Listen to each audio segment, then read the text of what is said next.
Hello students, in our last lecture we have discussed about that what do you mean by a charged body, and we have also seen that by rubbing two bodies against each other they acquire charge. In today's lecture we are going to discuss about two more methods are there by which we can charge a body. So today's topic is methods of charging a body, and there are two methods, conduction and induction. So first of all we will start with conduction, but before we started we need to discuss about two terms, charge and net charge. Here if you will see that I have taken, suppose a conductor is there AB, and if I'll ask you, is there any charge on this conductor AB? Your answer will be yes. You will say that there are three positive charges and there are three negative charges, so total charge on AB is 6.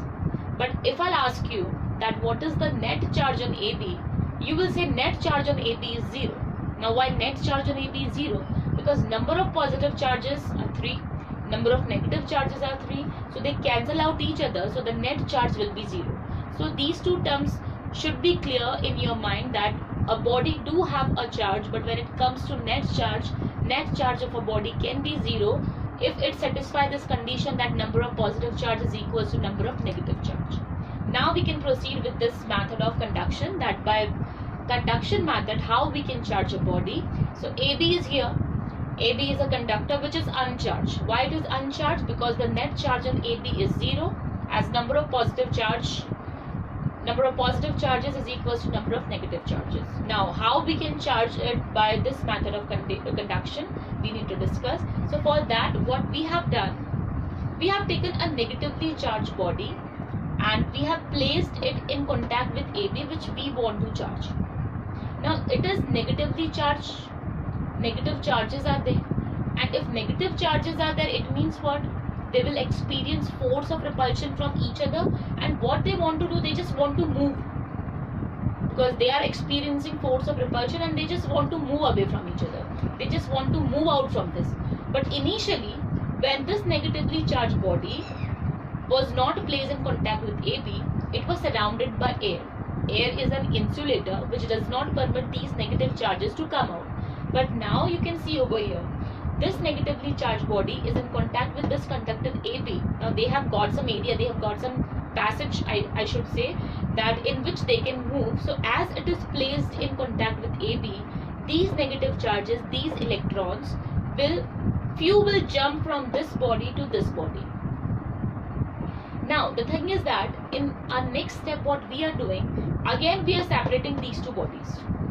Again we have separated them, but meanwhile what we have seen, as we have placed it in contact with AB, few electrons, suppose 2 electrons have jumped from this body to this body AB. Now how we have started, initially AB conductor, it was having 3 positive charges and 3 negative charges, it was uncharged. But now if we will count that how many positive charges are there, so you will see number of positive charges are 1, 2, 3. How many negative charges are there? So number of negative charges are 1, 2, 3, 4, 5. Now this time they are not equal. Number of positive charges are 3, but number of negative charges are 5. It means what? Now AB is not charged. It has acquired some charge. And how much is the charge? It will be minus 2e, because now 2 extra electrons are there. So in this way, with the help of which method? With the help of conduction method, we have charged a body. Okay, so for using this method, conduction, what are the two important conditions? First of all, we require a charged body, and the second thing is we need to place it in contact with that body which we want to charge. So a contact is required and a charged body is required if we want to charge a body with the help of which method? Conduction. Now second method is what? Induction. Okay. In induction also again we have taken one conductor AB, and AB is again an uncharged body, as you can see over here that number of positive charges are 3, 1, 2, 3, and number of negative charges are again 3.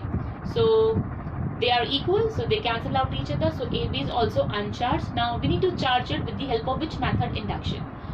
So for this method also what we have done in second step, again we have taken a negatively charged body, but this time what we are doing, we are not placing it in contact with AB. There is a gap. there is a gap between these two bodies. But now what you will see, what you will observe, that as it is negatively charged, so whatever negative charges are there in AB, they will experience force of repulsion, so they will move away, and positive charge will move towards this negatively charged body. So you can see over here, this side is full of positive charges and this side is full of negative charges. In next step, what we are doing, we are connecting this side B with the wire, and this wire is going into the earth. Now this wire is a conductor, earth is a conductor. Now what will happen to these negative charges? If we will discuss about this step, in this step, if you will see, this side B is surrounded by air. Air is an insulator.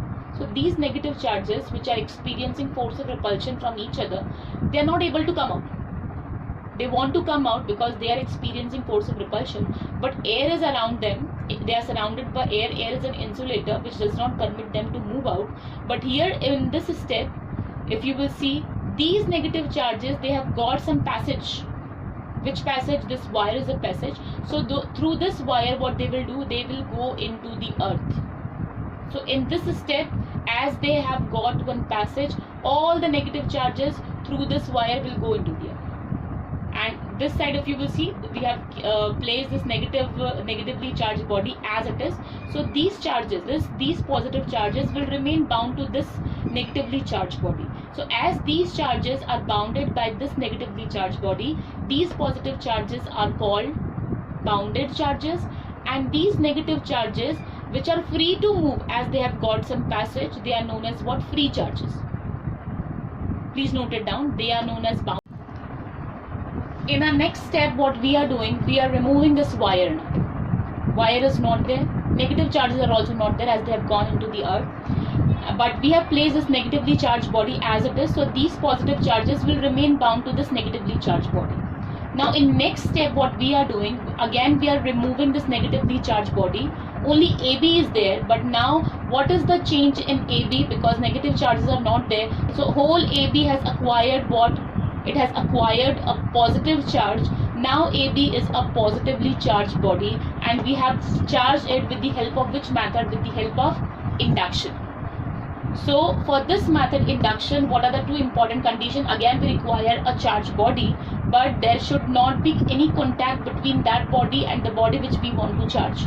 There is no contact, and that is the only difference between conduction and induction. In conduction, there is contact between the two bodies. In induction, there is no contact between the two bodies. There is a gap between these two bodies. So these are the two methods by which we can charge a body. I hope this topic is clear. Thank you.